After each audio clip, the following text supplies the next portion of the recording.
This is Fam Electric Ghost with Aaron Stoner, the founder of PodLoop. So thank you very much for being on the show tonight or this afternoon. I always forget what time zone I'm in because I'm talking to people all over the world. It's night somewhere. Well, thanks so much for Yeah, having it's me. always nice somewhere. Yeah, it's great. It's great to be here. Let our listeners and viewers know that we're on the Newsly platform as a featured podcast. Use coupon code GHOST to get 1 month free premium subscription so you can stop scrolling and start listening. We'll be on Newsly later today.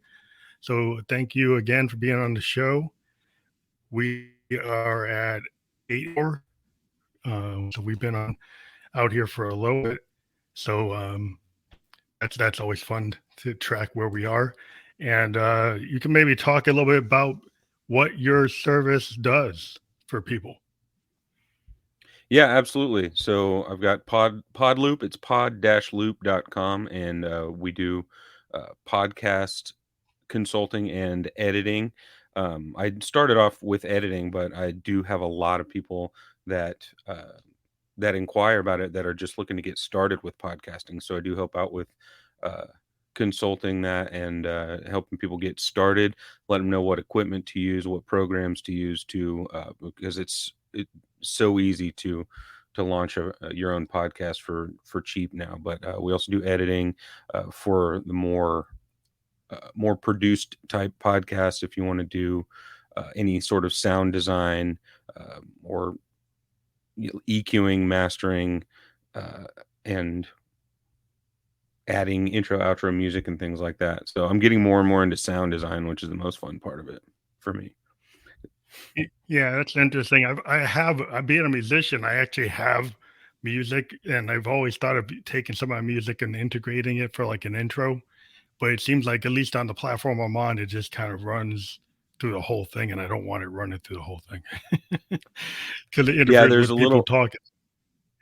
It's definitely more complicated when you do stuff live, but there's ways around it. If you set that up, uh, you can do side chaining where when someone's talking, the music goes down. Oh yeah, I should probably try that. Like my mixer, I could run it through another channel. I just haven't wanted to like fumble with multiple things at once. So like AI automation would be cool for me for certain things. Like I'm very interested in AI in the distribution side because I'm on Yeah, a bunch of platforms and I have to do a lot of manual work, even though I have distributors that automatically cascade. I still have to physically put my information into the different tools. And if I want to make a landing page, I kind of go in and I create it from scratch. So I think there's a lot of opportunities for that type of marketing automation so that you can have your shows and stuff. So I'm wondering, do you do stuff like that to help people with that, or are you more about I long? so I do have a sales background and marketing, so I do help with that in a different sense. But the AI stuff is getting crazy, and I have a good buddy who is deep into AI marketing, so I've been chatting with him on how to. It seems like it's almost there. It's not quite there yet to be like what you're saying to do full distribution automatically, but it's almost. Yeah, I'm very Like interested in that. there's some companies that claim it can do it, but it's not Yeah. quite there yet. But the AI is going crazy, especially for video, audio editing. There's stuff that claims it does it automatically now especially with podcasts, like automatically doing video cuts and audio edits. Well, that's You know, cool. the normal stuff that takes hours to do in What post I found production. is the transcriptions are still a little off because I had a Uh huh. transcriber or something. Then I was like, well, I have to actually go read an hour worth of my podcast to go an hour. So to Yeah. me, it wasn't worth it because the amount of like errors it had was like, well, I'm not paying for that because it still had like 30% error Yeah, rate. and it gets real expensive, especially for the long form Yeah, podcast. But I like to use that for summaries summary because might be good. you can just get the transcription, plug that into a conversational AI or chat GPT and have it summarize it, and that's good uh for doing summaries and show notes and bullet point topics. Yeah, that might be cool. I have to check and see how good it does, because still sometimes what I've seen is it doesn't actually accurately grab that information correctly for my podcast, at least in my experience, at least a couple of tools I use. But it's interesting. How did you get into the idea that you wanted to, create this podcast editing agency? Like, what made you think that that was something that would be needed and you were interested in? Yeah, great question. So I have a music background as well myself. So I'm a bass player and trumpet player mainly, and I've got a band where we have a studio here in Nashville. We do a full production there too. So um, I've I've been in music production for over a decade, and I love podcasts. Honestly, I was a little hesitant to get started. I've loved podcasts for years, of course, and always thought, in the last few years, thought maybe it was too late to jump into the podcasting game. Because, of course, as you know, the most successful podcasts are the ones that have been around for a decade, forever, for a really long time. Because Mhm. a big thing about growing your podcast is the consistency of it. And most podcasts don't make it past like 10 episodes. So Yeah. out of the millions of podcasts that are starting now, so consistency is key. So I finally decided, I had some friends from word of mouth just say, like, ask me to edit their podcasts. So I edited a few, um, and so I love audio and audio editing, and especially my wife does voiceover, so I do a lot Mm. of dialogue editing as well, and I just like listening. I like just consuming information. So I'm like, I'm listening to podcasts anyway, and so Mhm. might as well be editing them while I'm Yeah, doing it. So it's like, I like music engineering. Like if you're into yeah, engineering, you wanna be an engineer or you're a producer, like you live and breathe that stuff, and so it's like going into podcasting, it's like, well, it's the same tool set to a certain extent, so there's, like, more video nowadays, so you have to it's not just yeah, all audio. So I think audio is still the primary thing for most podcasts, and I do distribute on tons of audio platforms, and the video platforms maybe like 4, and the rest yeah, of them are all and there's like maybe 16 platforms I'm on. There's like 4 of them are video, the rest of them are audio. yeah. So I finally, looking at the stats, it's like podcasts are still exploding and still growing after, even after the pandemic explosions. And so I was like, might as well jump in and get started because I just love audio and creating. Yeah, I've always been into it because I like the live format. I tried recording ones in the past, and I like the kind of radio nature, like Yeah. a radio show. And also, this is the kind of thing the way I do music. I'm kind of a DAWless guy. I Ah, like to just go directly to multi-track. I got a lot of analog, a lot of Eurorack type of stuff. And I yeah, just like to capture point in time. And what I feel is like, there was a conversation that Elton John had on Yellow Brick Road. And he said he was kind of lamenting the modern DAW. He said, I was doing Yellow Brick Road in a mansion with the band, and Bernie would write the lyrics, and we put the song down that day. And maybe it's like yeah, the third take, and that's it. That's about as far as they would go because they wanted to catch like the honesty of what they were doing. And then if they kept on hitting it, they started getting further away from what the original intent was. And then I yeah, kind of felt like I'm podcasting with the live podcast, I kind of get people to tell me really what's in their head rather than, oh, I want to edit that. I want to change that. I want to change that. And I'm like, I'm not into that.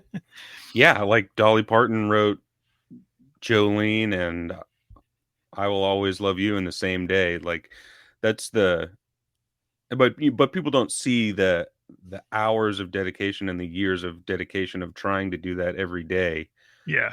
that went in before that. But when you're in there and the magic hits, the live creation in the moment is the best in my opinion as well. But Yeah. and You also know, I use Ableton Live for all my editing stuff too. So are you familiar with? yeah. Yeah. I'm Yeah. familiar with DAWs, but I live in like live tracks and now 20s and Tascam 20s. And I like the feel because I started with Fostex and Full Tascam drills. analog stuff? Yeah. I like the feel of just learning my song, going And that's in what it and is. playing. Yeah, It's the I feel of it. the feel Yeah. of it. And there's stuff like that that people don't hear. It's just like you just feel it. And I've like, and that's something with podcasts too, especially with people getting started. Sometimes they don't realize how the audio um, can affect the listener even subliminally, because there's Mm, like ear fatigue and things that are happening subliminally when you're listening to music and when you're listening to audio that you don't necessarily know.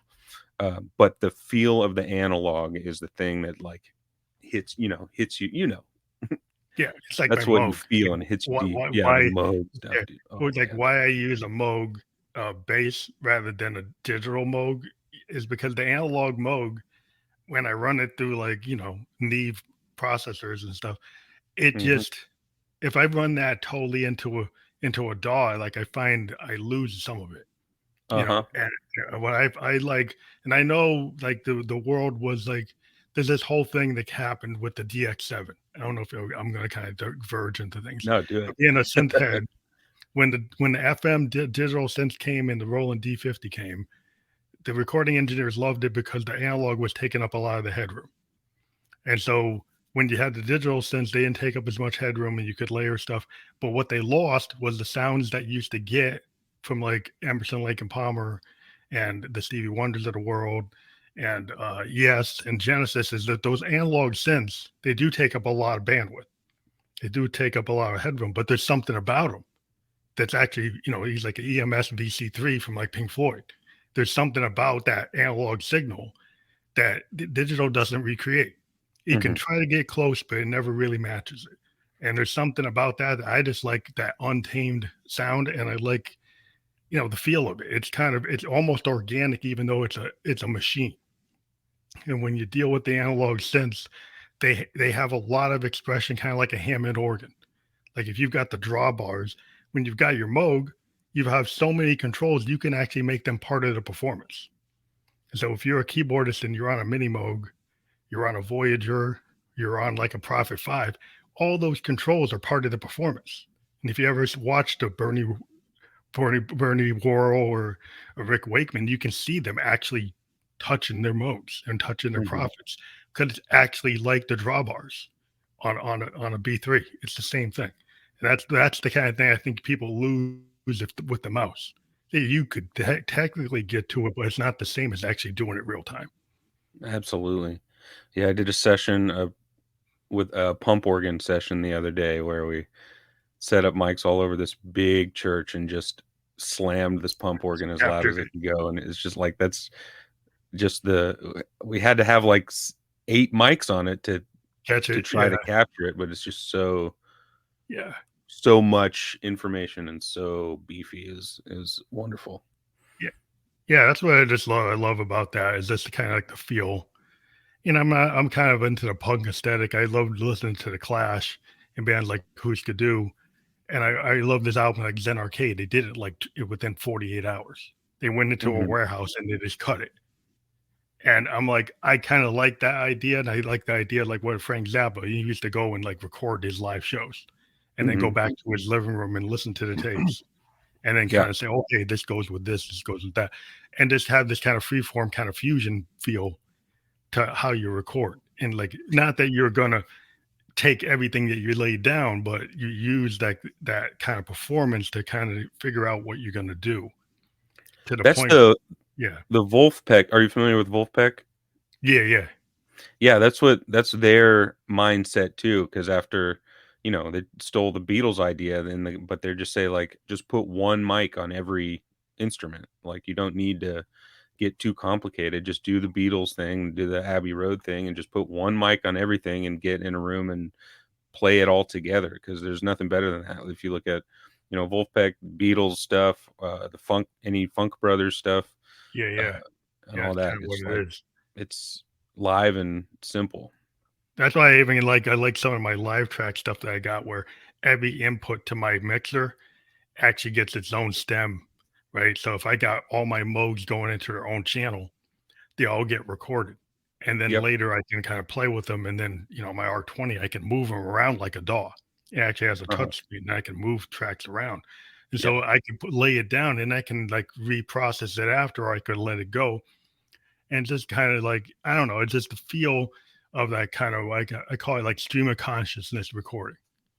Yeah, It's just, it's exactly. kind of like a poet doing just a, like going on the mic and just free forming it, Yeah, like freestyle and improv. old school hip hop guys, back in the Mhm. day, like the old OGs.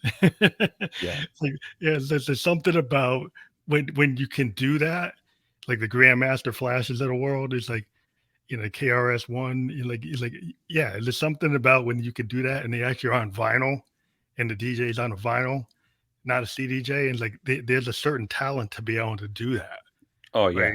yeah. Yeah, it's like equal to playing on the Moog. Mhm. Mhm. So, what other services you were talking about, like your cutting edge audio editing, and being able to increase the listening experience of a podcast? So, maybe talk about that whole process and what you do with a client. Like when somebody engages you, what can they expect?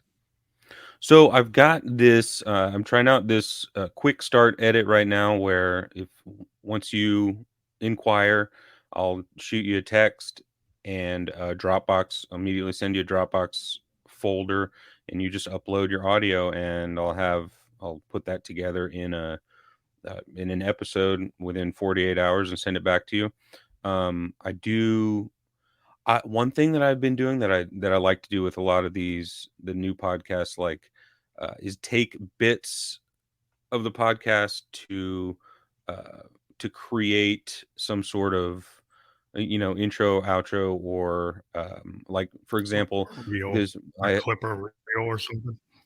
yeah, and use that throughout, create themes, create drops and segments. So, if you say something catchy, save that for future episodes as a familiar Oh, thing that triggers something in the listeners that is like, oh yeah, I know that that's familiar to me, and engages people more. Like for example, there's this one podcast on their first episode.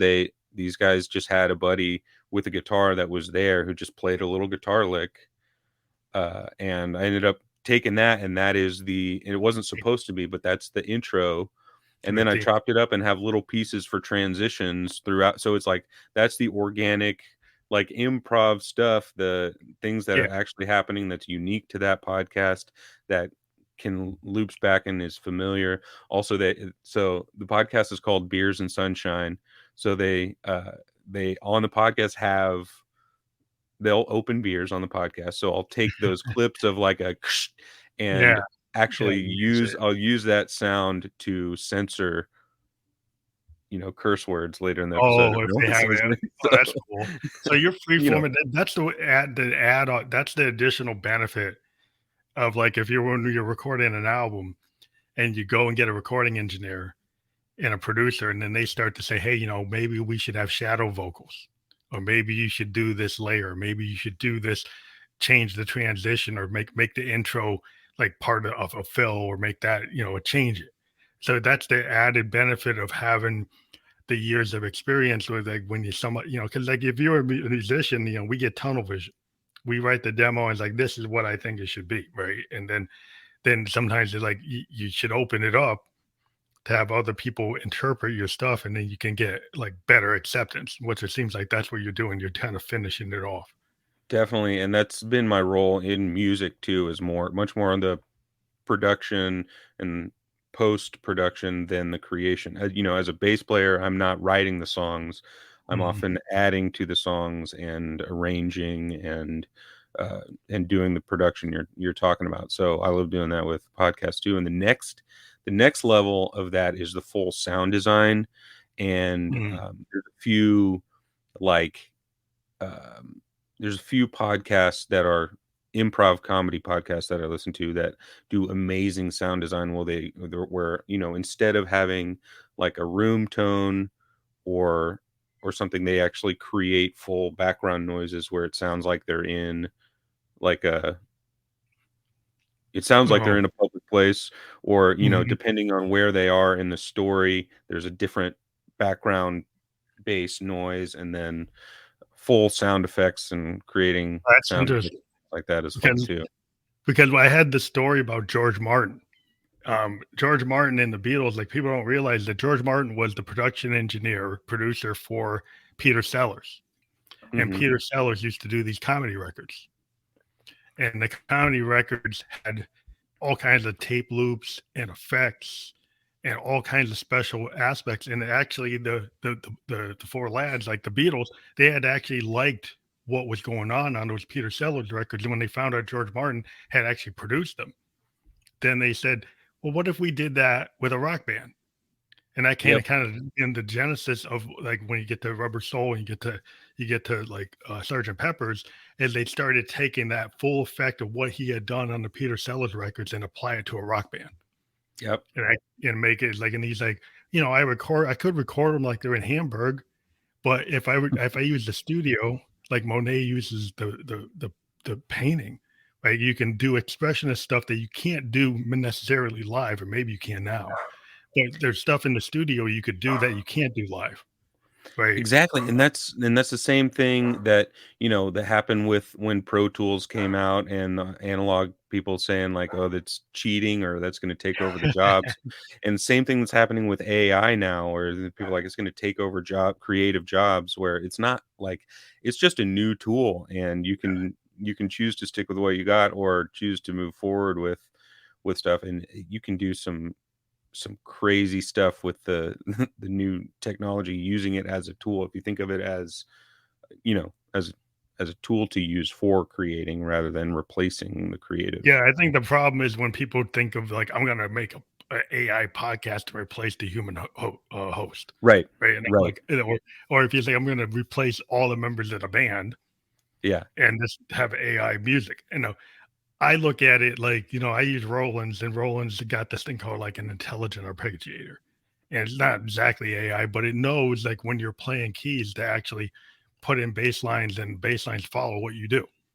And it's Yeah. kind of There's like the future of AI is that, if you're a solo musician and like, hey, I would love to have a string section, I can't afford it. So maybe you yeah. can, maybe I go and have a little Tchaikovsky here or like little Beethoven or something, or I want to feel like this, and you can mention it, and it was like, oh yeah, it'll bring it in, and then Yep. you're still writing the song, but you're getting some enhancement. I don't see that the problem with that is probably when you try to replace 99% of what you're doing, then I kind of like, I don't know if that's the best idea.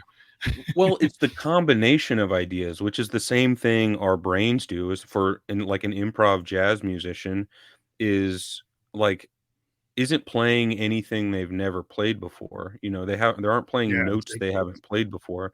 They've just played Yeah, all the notes so many times and all the combinations of notes so many times that it's, you can feel it. They don't have to think about it and merging they can just go with it. So they may be pulling from, Louis Armstrong or Dizzy Gillespie, uh, or a like show tune. Like I've heard or jazz Shelton. Yeah, musicians pull a show They tune pull they into a they theme, memorize so and much stuff, so they can pull that stuff all the time.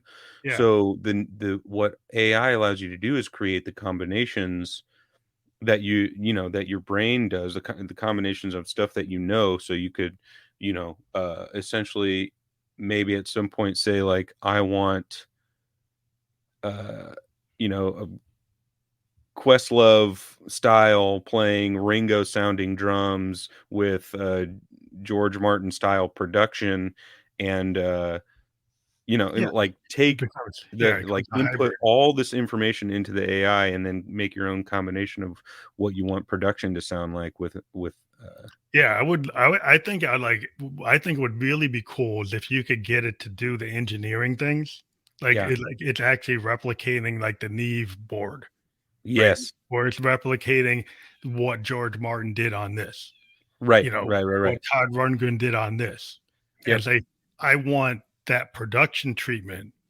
to be done on my song, right? And if it could do that, I think that's really cool. I mean, Yep. recording engineers probably like, oh, don't do that. Yeah, But but they can I mean, you can use that as a tool. Did you see was it today? I think, Grimes yeah, no came grams. out with the thing saying, like, if you use AI and my voice with AI, I'll give you 50% of the royalties. Because all these people are making like uh, Yeah, Drake AI Well, copies that are being yeah. Well, I deleted think from the the only internet. issue is the digital rights management has to get on top. Like if you start Yeah, pulling and you don't get authority, it's it's still somebody's work. Like if somebody pulls something that's distinctively Drake or is distinctively, a Polish artist and you didn't give it credit, that's where I think it's the kind of like the yeah. footnotes in the credit. Like as long as people get credit, then most people will say, okay. But some musicians are like, you got to get clearance because they don't want you doing it.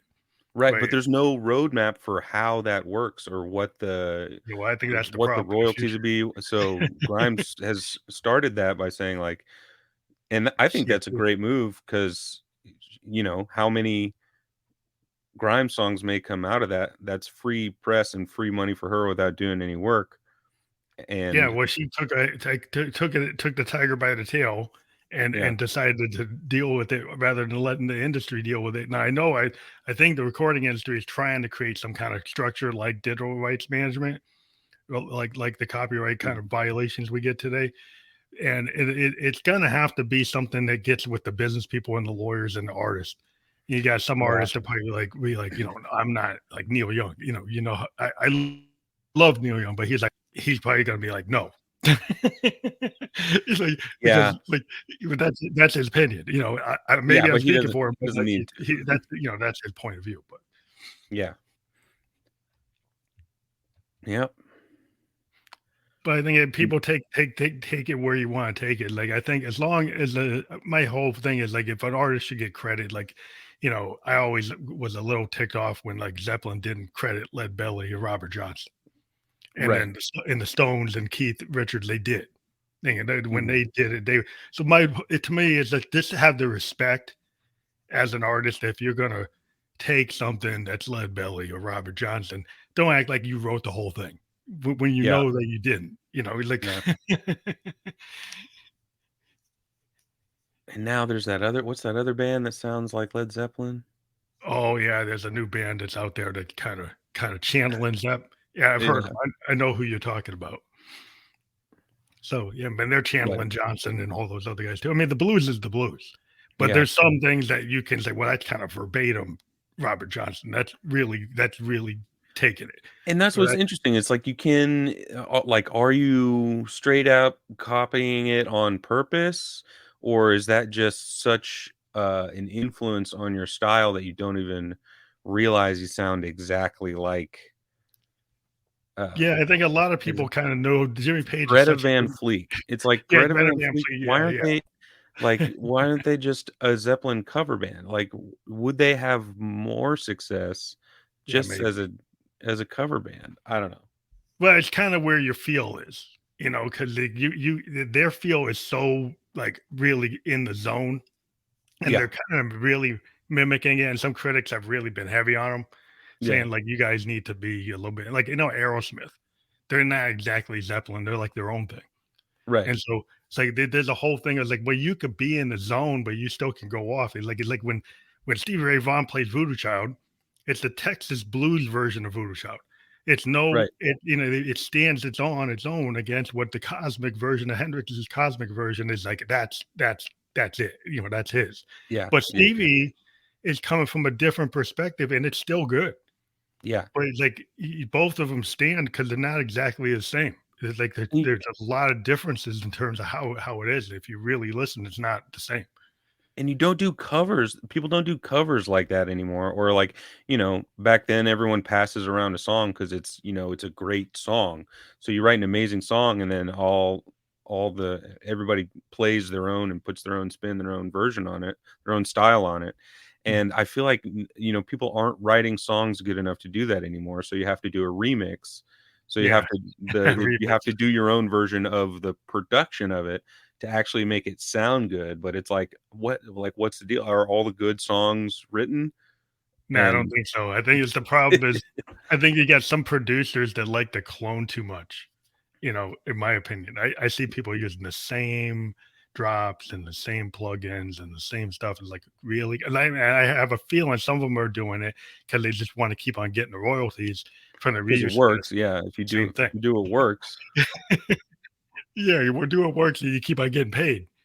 yeah, why Because not? it's the same thing.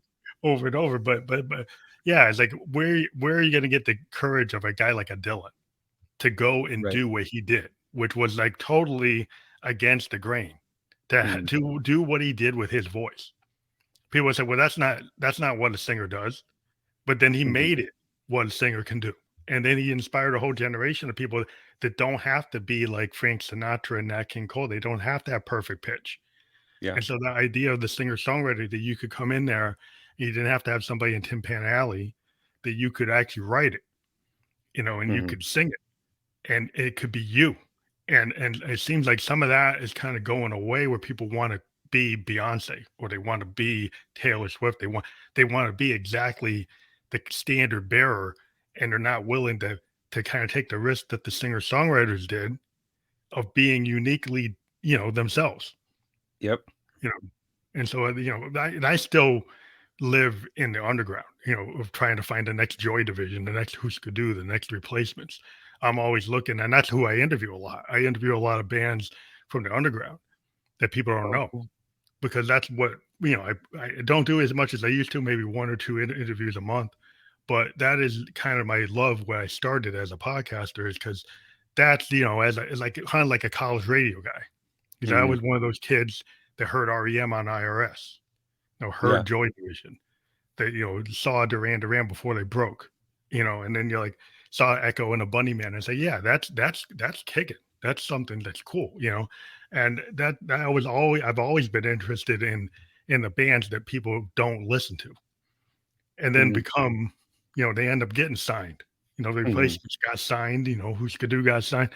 That stuff happens. Nirvana, they were on Sub Pop, and then suddenly they broke because they were pushing it, and that's where I would like to see more people pushing it, and there are people pushing it. It's just the A&R people aren't pushing it. Yeah. And just like, for the music stuff, or just like anything, any freelance job, or any passion you wanna pursue on your own, like, you can't get fired Yeah, but when you love it. from creating. You can only quit, so you're only a failure if you give up. And just like any creator, or music, there's so many stories of bands that you hear about. They just like, oh, they blew up overnight. It's like, no, Yeah, they've been they've around a been while. grinding for a decade, and then this is just the first time you've heard of them, so it looks to you like they Well, blew like the up. Velvets, I mean, nobody knew the Velvet Underground at all Yeah. until finally he broke with Transformer, because Bowie loved what the Velvets were, and then he helped them, give them like super powered, you know, assistance, and then Yeah, but it just wasn't walk just on. that one thing, it was everything before that, Well, leading up to that everything from one like thing. '66 to the mid '70s. Uh-huh. The Velvet stuff had been out there from 1966, and Mhm. then he basically took the same ideas that a lot of musicians that heard it said, "Well, that stuff's fantastic." Like Bowie, Yeah. there's all these people heard it and like, yeah, that's great. He triggered so many bands, and he's like, "Well, I wish I got the money." Yeah, like Lou Reed one time saying, "I wish I got the money from all the people who said they were inspired by me." But yeah, he finally Yeah. kind of broke through. But it was like, he found a way to get that voice out there, and it wasn't the same as the Velvets, but the content was the lyrics were still in the same vein of what he had been doing. In Mhm. in the mid Walk on the Wild Side is not that different from stuff that's on like on a Velvet Underground and Nico. It's the same content, it's the same type of lyrics. It's just it Mhm. broke through because it had better production. Um, and it's just that's the kind of thing that can happen where a band, because like my big band that a lot of people don't really know about is Big Star, Alex Chilton and Big Star.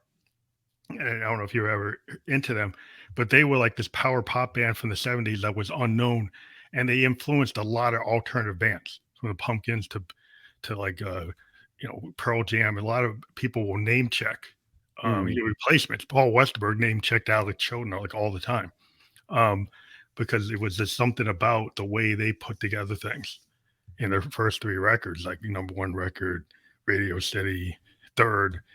I still listen to that stuff. And people was like, well, that's not what's happening, but it's like, it's what's happening for me. Yeah, yeah. it's still good.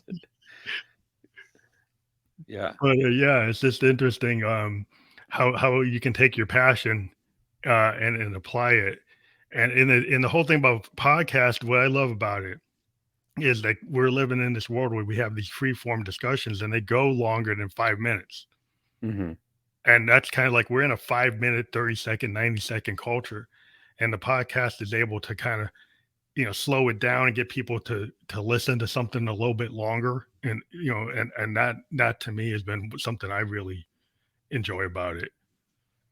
And it's really interesting over some like lockdown pandemic situations where it seems like there were podcasts that were in a way, I I don't want to say, but maybe fully replacing like community. So the like people attach to personalities in their favorite podcasts as if, I there are certain people that I can think of that I'm like, I wish I was friends with them, or even Mhm, like I feel like I am friends with them because of mhm, all 'cause the of the time that we've spent together, So it's like there's and you can do it anytime. So people are just like, especially working from home, plugging into the podcast all day.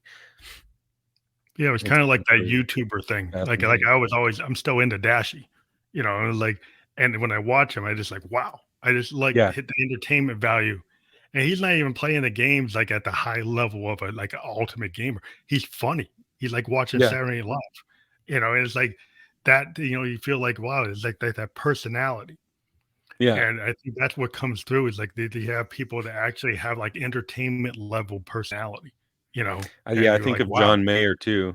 I think the other day I watched him for like an hour, like not playing music, but putting together like a some carrying case. I don't know what it was, but it's just like I was just, how did I do this? Like, what happened? Like, why did I get sucked into this? You wanna get sucked into that, yeah.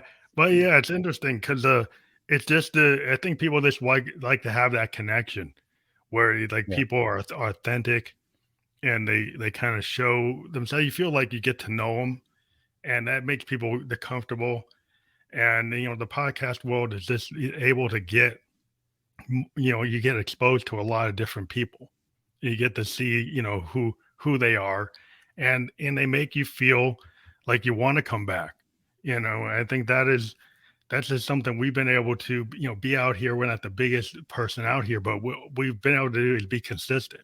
Because people yeah, told us, oh, they fail after 12 episodes, and we've been out here like 894.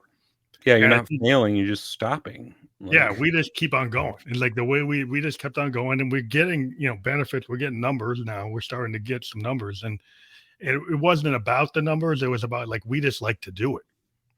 yeah, And it's and and it's just started coming into our brand. It's helped our music. It's helped us have connections. We've been able to work with other producers, be able to work with other bands. Just because people have seen us and found something interesting and say, "Hey, we want to talk to that Phantom." I want to talk to Keith. And people come to me, and then they're like, "Hey, I'm working with different people on different things. Some of the life coaches I get into, they're interested in music therapy, and they want me to put some ambient music together. Get people want me to write theme songs for their nonprofits. You get all kinds of work that you would have never thought oh yeah, that too. that this comes in, just Mhm. because you're out there and because you're out there consistently. And I just try to link music to other things. And so people say, how can a music guy talk to a CEO? Well, everybody loves the Beatles. And they were like, Music guys can talk to anyone, man. yeah, it's like well, like an influencer like the Beatles, how many people did they influence? Right? Yeah, Like so the idea that you can't talk to influencers or you can't talk to people like music is a communication language. People hear something and they see a sound painting, they get brought into a film, they get brought into an emotion. It can help you like straighten your mind out if you've been like freaking out and you're all you go and you listen to Enya, to kind of yeah. calm Oh down. yeah. You gotta It's calm down. it's magic, man. Yeah, it's like it's either you want to get hyped, you get some funk, you listen some James Brown, and then you Yeah. get happy, you know, and Yeah. you can get involved in like whatever Dylan was writing. He's like, wow, That's amazing. That's like Pulitzer Prize winning poetry. And Hmm. you're like, yeah, this is just a form that can really help you.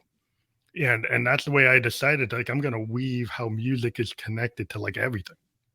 And that's Yeah. been my whole thing. And it's interesting that you're coming from like a sound production and music point of view to increase the capabilities or an enhanced podcast. And that's the thing, talking about personalities, because I've done a lot of vocal production in coaching, like a singer in a microphone. A lot of times people just have sing live a lot, but don't have a lot of time in the studio, and then they come in the studio, and Different technique. Yeah. you have to create an atmosphere where they're comfortable doing that, where and just singers can be uh Temperamental.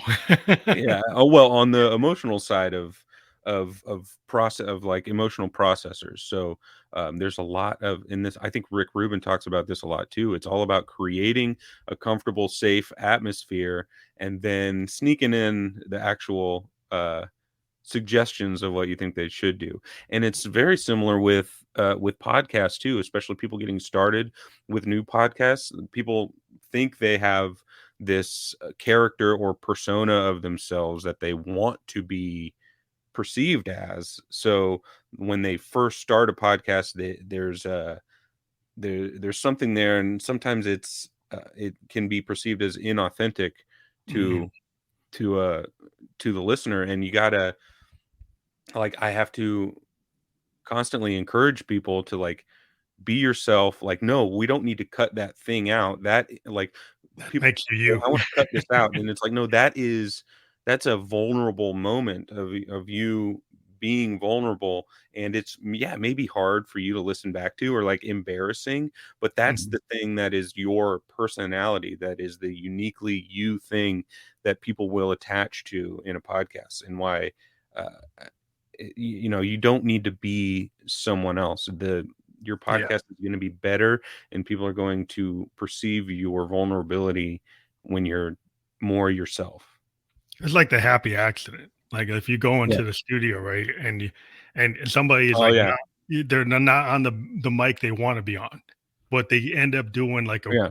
unbelievably heartfelt performance.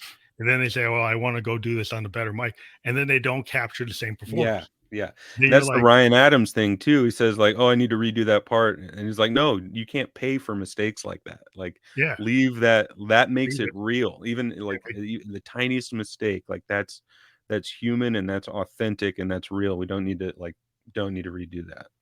Yeah, and even on Todd Rundgren's Something Anything, he actually has like a little bit of clip of him doing production work in the studio, and he said, "Yeah, this is bad editing. This is like a happy accident. This is like me cutting the tape and not putting it back Yeah. right." And it's like, and if you listen to "Hello, It's Me" and you actually listen to it, it's got like miscues on the mic. It's got like some drum, parts that are a little off. It's got stuff going on, and if you listen to it, and it was left in there. And it's Yeah. like there's something about that in the 70s where people had some of these micro errors or happy accidents. And it's, the Stones, like Keith Richards, like the way he plays on, Exile on Main Street. You don't want to fix that. Oh, You yeah, like there's you, the with you Steven leave it in Tyler there. talks about dropping or, like, breaking a thing, and you can still hear it in the recording. Like, Yeah, yeah, you can hear it, and it's like vibra some of that. slap, he breaks the vibra slap, and it left it in the recording. Yeah, there's a lot that's interesting about leaving that stuff in, and then you get people. And I loved. I mean, the dog made people have access to a lot, but one of the things people make the mistake of trying to make things perfect. And I Yep, think like music has never been perfect. yep, You know, you listen to the stuff from the 20s and the 30s, and there's something and about, that, the really old music. And I was listening to a lot of stuff on vinyl that my father had. And I was like, wow, this stuff is just fantastic. But I don't think people would let it out of the studio now, you yeah, know? And it's like, that's a problem. yeah, and, I mean, hopefully, in kind of integrating the previous conversation about AI into it too, like, hopefully I think we will still value that humanness, in the human creation. So like we can use AI as a tool in music or in whatever creative thing, but you still have to have the human driving it and have the, I guess, infallibility and like you still got to have mistakes. Yeah, that's kind of like when people were. I think there was this conversation that Miles Davis was having with this interview person. The person was interviewing him. He said, "Well, how much do you practice? You must practice." Like, say, it's not about the practice. How are you going to practice for improvisation?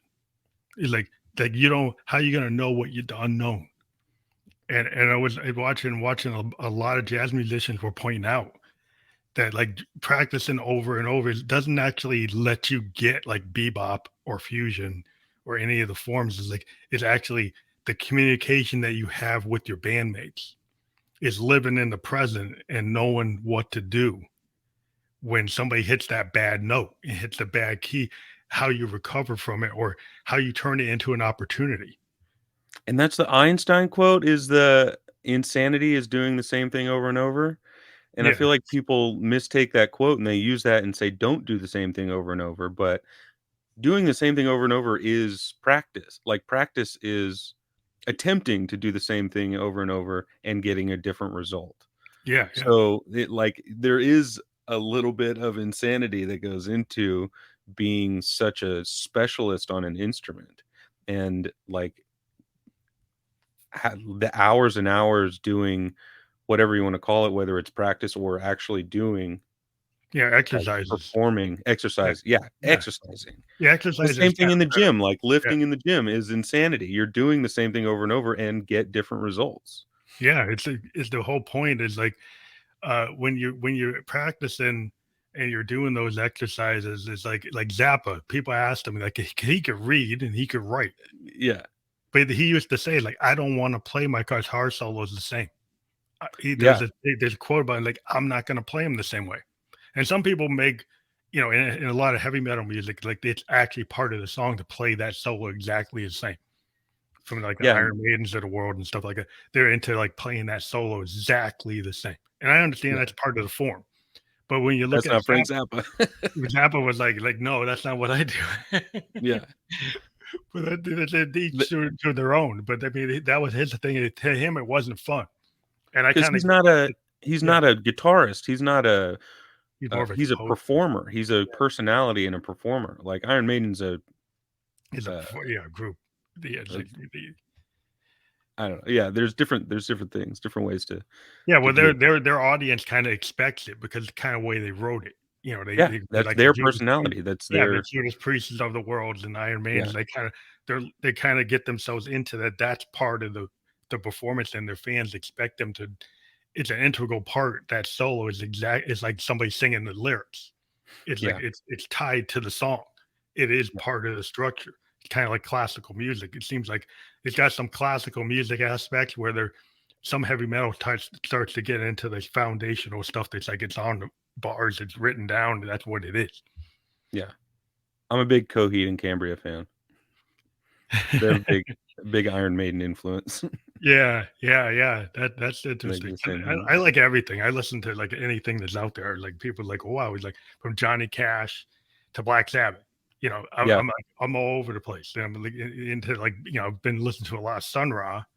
There's a jazz band, and people might not know they went and did bebop, and then they did fusion, kind of ahead of yeah, yeah, Miles Davis, and um, and they dressed up kind of like Funkadelic before Funkadelic. yeah. Which I think Funkadelic maybe copied them because they used to dress in space costumes in like '56, See, did and they copy him? That's what's interesting. They just you I can't think know if they copied I him think or were. well, I think George Clinton knew about it, and they said, well, maybe the '70s is the right time for this, and it was. Yep. Yeah, yeah, Like in '56 and '57, it's like people were like looking at this bebop band that dressed like space aliens, and they're like, "What's that?" And yeah. it didn't really go over that well. But like by the time you get to the mothership, it's like, oh yeah, that does make sense. Mhm. It's like Yeah. sometimes you do something a little ahead of the curve. But Yep. so yeah, so for pod-loop.com, if people go there, what would they find? Is there a way to book like your work, they can engage you right there. Yeah, they can just put their contact information there. There's just a little form to fill out and contact. There's a list of all the services there. So um, if you put your contact in, I'll send you text within a day and see where you're at and how we can get started and how I can help out with getting started with a And I new think podcast or reworking an old podcast or continuing with podcasts you got going if you want to improve your audio quality. what do you think about like the reels and the clips and the shorts of the world? Is like, is there? I've been actually experimenting with taking clips from my podcast and putting them into reels and putting them in the shorts, putting them on those type of formats. Is that something that you think is a good way to engage? Oh yeah, definitely. And that's something I provide too when I edit a podcast. I'll cut out the highlights and the those real type uh, Type clips. And clips? I think that's really important, especially with however, they keep changing algorithms and how they work. And I heard Yeah, something the other day, especially for marketing, and this was in the context of music, like if you're an artist and if you're a podcaster, like on especially on social media, you need to act like no one's ever heard of you. So having like people record a podcast and then put up one clip or one social media announcement saying this episode is out, and that doesn't go to even all of your followers unless yeah, they yeah, so like the people that are blowing up on social media and in the podcast world are posting at every day or consistently. So the yeah, algorithms like consistency. So whatever your schedule is, the same time every week, same time every day, like you benefit from just posting something at the same time, uh, and getting a schedule going. And it's interesting because I've noticed, getting older, that's the same in life stuff, in improving in just in real life and growing as a person. The habits are the important thing in doing routine habitual things.